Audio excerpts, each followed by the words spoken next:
Yeah, what's happening? In this video, I am going to just take a little recap. I guess it's sort of like looking back on the race that I did recently. It was a 90-minute race. Um, Obviously here at Paul Ricard. And during the race, I learned a couple things.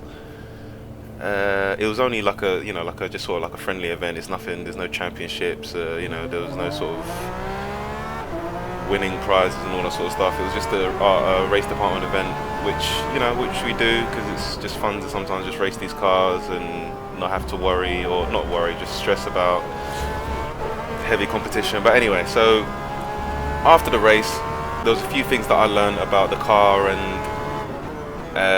how I was driving it and how other people were racing their cars as well. So one thing I obviously learned was that everybody else had a higher top speed than I did. So going into the race, using the lower aero package wasn't enough. I think I still had the wing on 6, so that needed to be lower.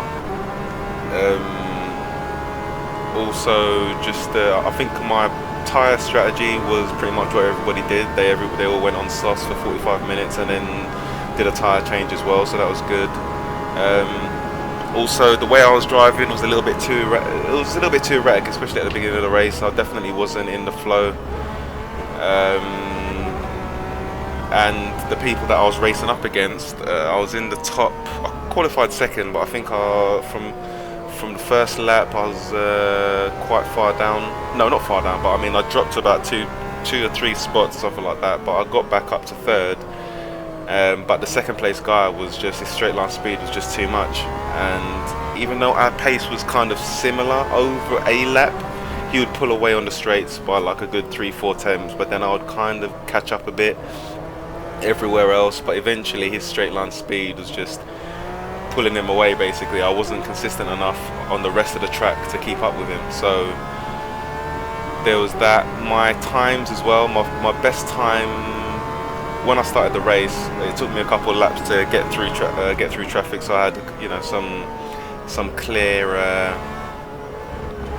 room for me to really start putting laps down, and comparing myself against the fastest guy. The fastest guy from the get-go, he was kind of like clear. I guess if you bar the first lap, when obviously still kind of working your way through traffic in terms of the P2s, after that he was basically putting down consistent 150s, so like 150 dead, so it would be like 150.021, 150.7.07, blah blah blah, 150.0, like it was just borderline 40, getting into the 49s for a couple laps, and then eventually it just went from there to 150.7, 150.8, 151s. So he had his fast laps, but then pretty much what you find with the softs is that they tend to drop off quite severely after about 3 to 4 laps. It drops off by a good half a second to a second, basically, and it's just that slow progression. But over a while, you tend to find that your fastest time and your slowest time, as long as you're doing consistent laps, the difference would be about 1 to 1.5 seconds, basically, roughly. So yeah, his fastest time was a 150 dead, my fastest time was a 150.5, so I'm half a second off him, and he's doing more consistent laps than me, because that 150 I didn't do it nowhere near enough times. So this here is just basically me going back into the server, seeing what sort of times I can put down with a few changes to the setup. And as you can see there straight away, I think all I've done basically is lowered. I'll show you the setup during this video anyway, but I basically it's the same setup, bar the fact that I lowered the wing from 6 to 2, and I increased the springs as well. I stiffened the springs, and I think that's it. Oh yeah, I also changed the radiator tape from 50 to 75, which, if I'm being honest, after doing more testing after that, it doesn't, no, it makes a difference. So like here on this straight, I will definitely notice the difference between me having 50% tape and 75, hell, even to 100, but I'm losing like thousandths over it. So whatever I gain could be lost easily if I don't take the next corner right, or vice versa. If I've gone from 75 to 50, yeah, I'll be losing a couple thousandths on the straight in acceleration and speed, but I could gain it back even more so if I improve on the way I took the next corner. So it's, I mean, don't get me wrong, it's an improvement, but I would say the biggest change from this setup is more so the wing and the spring setting. So yeah, so this is basically my attempt to see what sort of how can I basically put down, how many times can I put down as many consistent laps as I can and hold that same sort of speed for as long as I can, and see what, you know, I mean, remember that obviously you've got to take into consideration that this track has more rubber than it did before the race. So yeah, I'm doing faster times than that guy did, but you know, the track is a little bit faster, so there is that. But there's clearly definitely an improvement in the way I'm actually attacking or attacking the track now with this setup than I did with the setup I actually used for the race.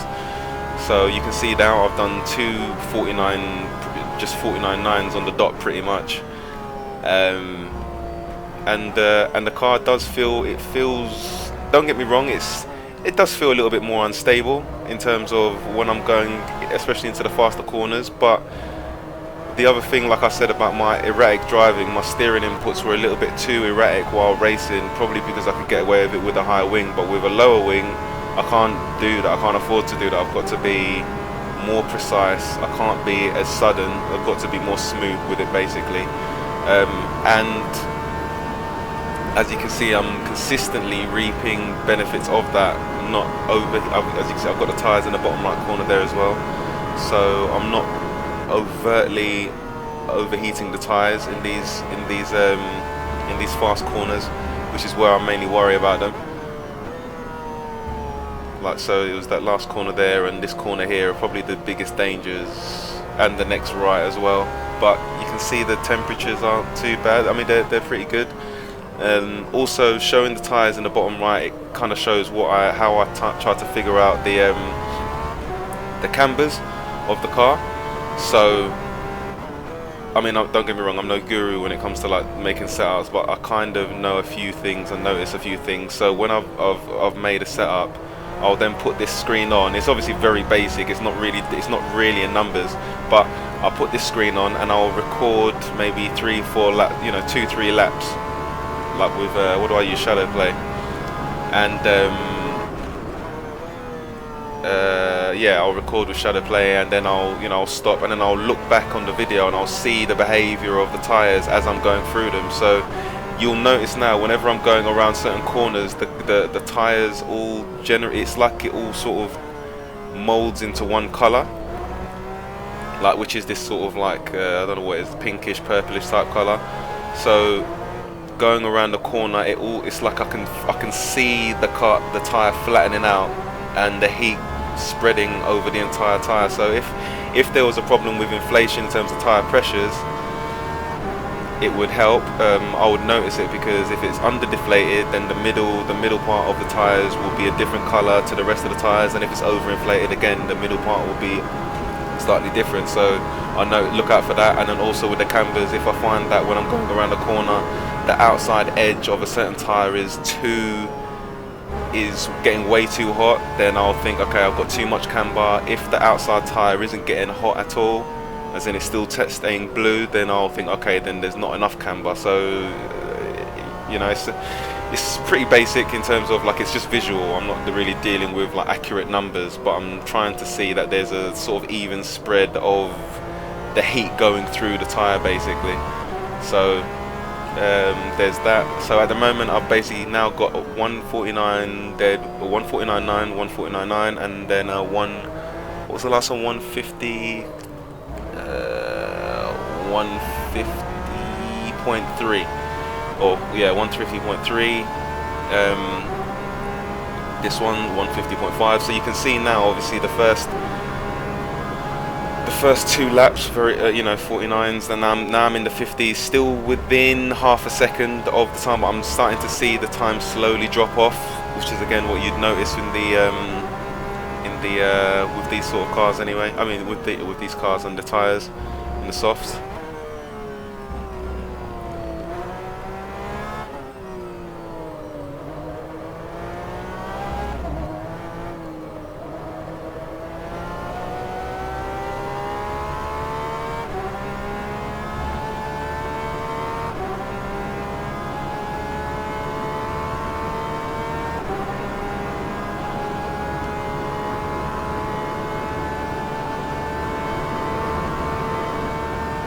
Obviously you can see here my top speed as well is obviously improved with the lower wing. I'm now getting into 290, maybe 291, yeah. Whereas in the race, my top speed without a draft was I think it was about 275 to 280. It wasn't, whereas everybody else around me was like just doing 290s plus, and on the straights, even with a toe, they're still pulling away from me. So, which obviously made it impossible for me to make any sort of move. There's nothing you can do. I'm faster everywhere else, but on the straights, it was just, yeah. And also, and with these endurance races or multi-class racing, you're only going to be able to get a few laps at the very beginning of the race to set like consistent lap times. After that, you might be able to get one clear lap out of 3 or 4 laps, because you're just having to deal with traffic all the time, people overtaking you not being able to take the ideal line. So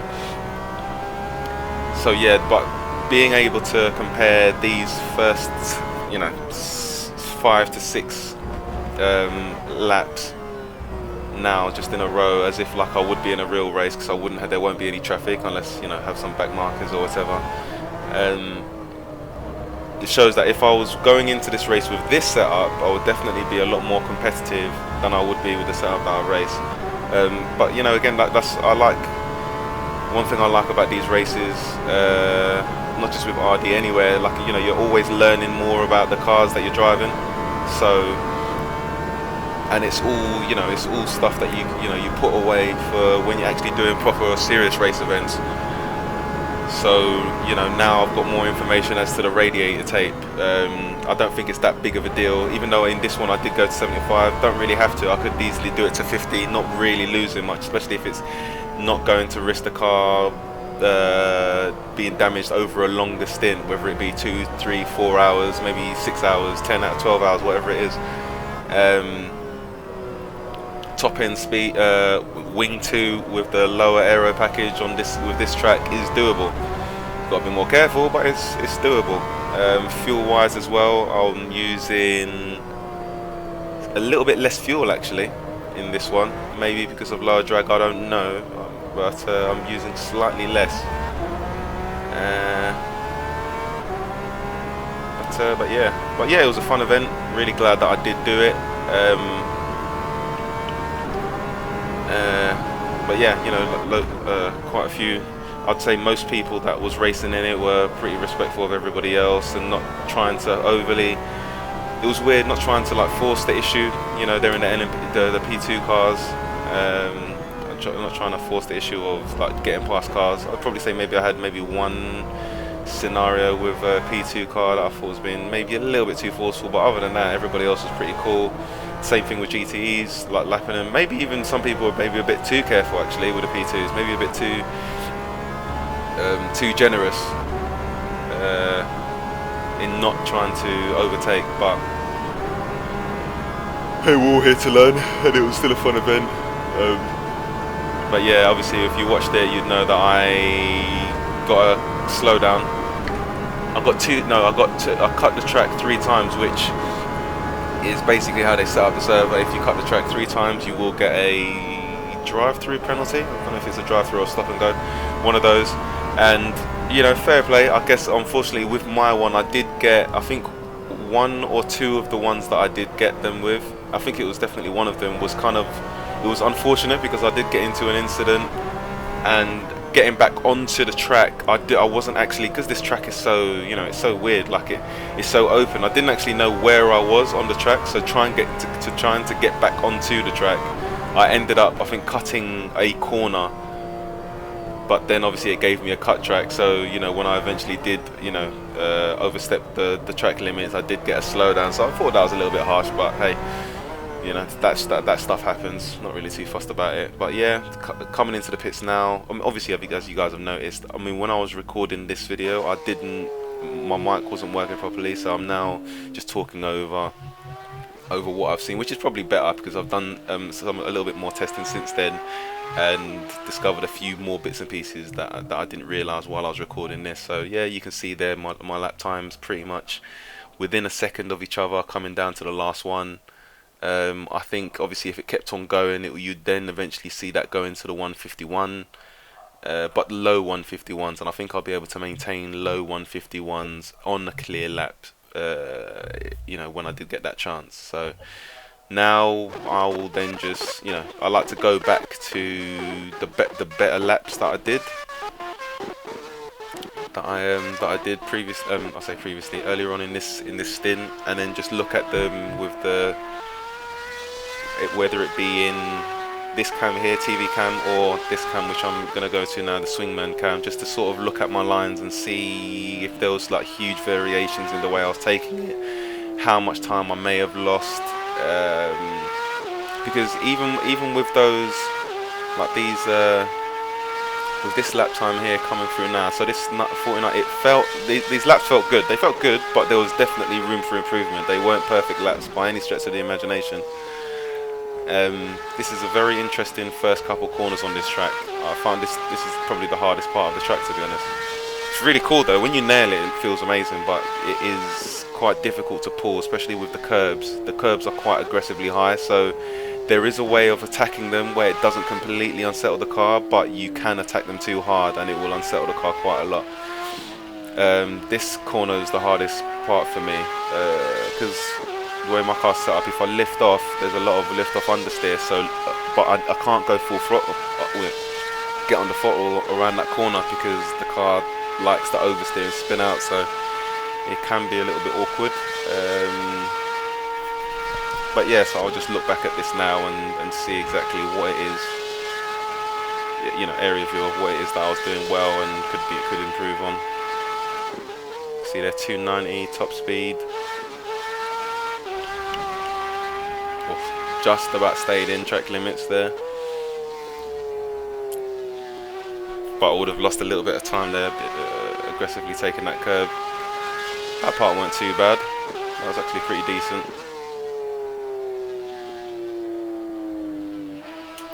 This was that's a very weird sort of corner. Like I was trying in the race, I was trying to take a very wide sort of line so that I could get a better run, which could help, but I noticed watching back the race that the leader, Anders, was taking a much tighter line like that, so I figured I'd then just incorporate that into these laps. But I think it definitely does gain you a little bit of time.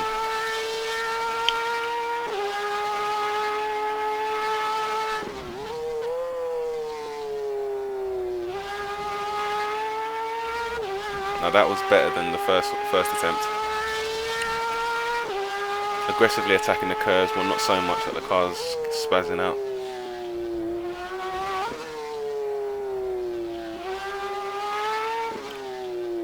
I also find with I tend to find this with rFactor 2 in general anyway, is that these like curbs feel like glue, especially with the car. So if I touch the curb with my front tyres, the rear tyres just lose a lot of grip. It's almost like the front tyres just grab onto it so much that you lose traction in the rear. But you can use that to your benefit, like in that slow section there. If you touch the curbs at a certain line, at a certain speed, you can get the car to turn a little bit more than what you would do if you avoided the curbs altogether.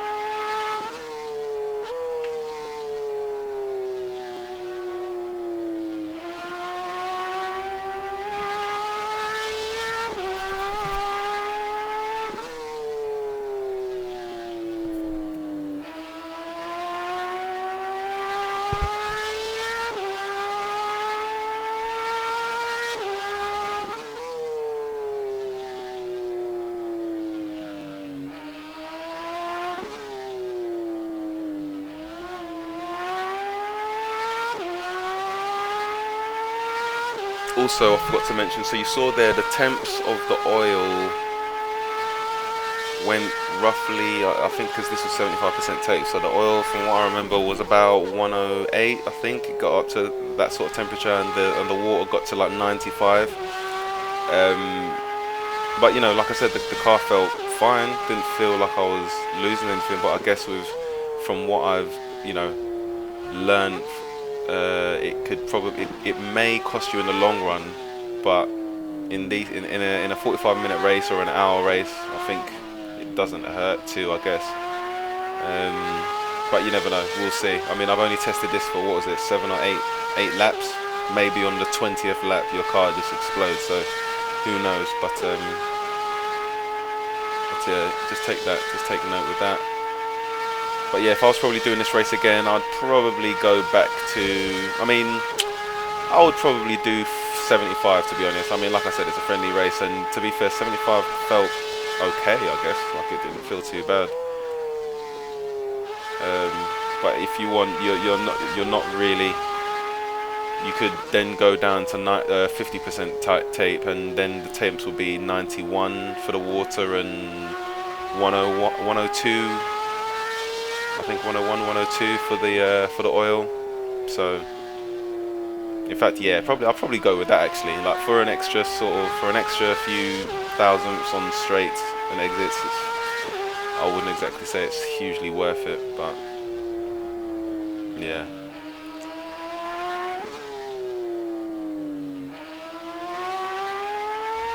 So yeah, that lap here you can see is the 53. So then about 4 tenths off.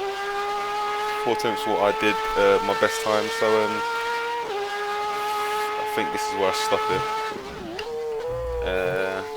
But yeah, so that was that. I mean, that's what I've learnt in this event. Again, these cars are really fun to drive. Love the Porsche. Can be very difficult. Just looking at the sector times there. It doesn't show you like your best optimal one, but I'm assuming if my best optimal lap would be around 49.7, something like that.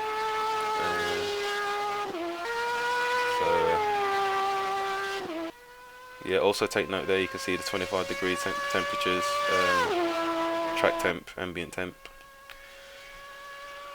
But yeah, the second.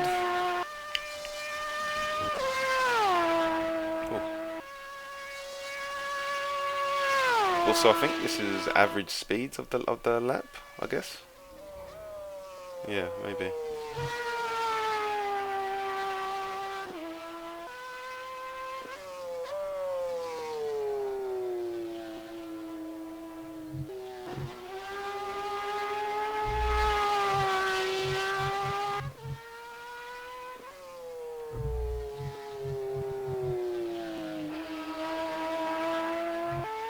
So yeah, like I said, pushed it down from P6 to P2.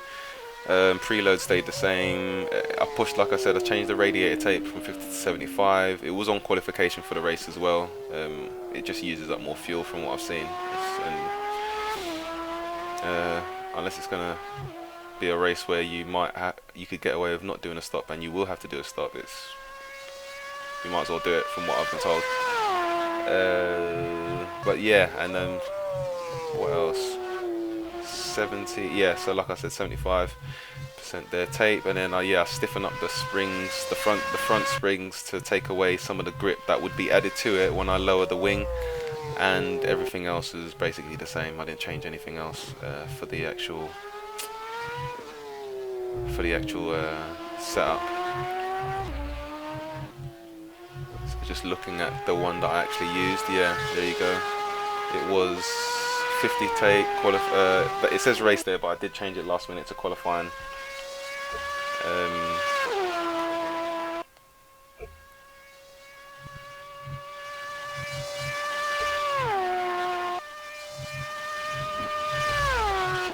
Yeah, you can see the springs, the front springs there were slightly softer, and everything else is the same. So, but yeah, man. Anyway, that's that. Sorry for the long video, but you know, testing takes time. Testing takes time, you know. So I was just curious. I was just thinking to myself, what could have actually happened, you know, in hindsight? What would have actually happened if I had a lower wing and I was driving a bit more carefully and I put the radiator tape up to a certain amount, you know, what were the big differences and what cost me? So the radiator tape didn't cost me that much, if at all. It was more just the wing, basically, wing springs, and that was that. So, but anyway, I will leave it there. Thanks for watching. Sorry for the long video again, but yeah, anyway, catch you guys later. Peace.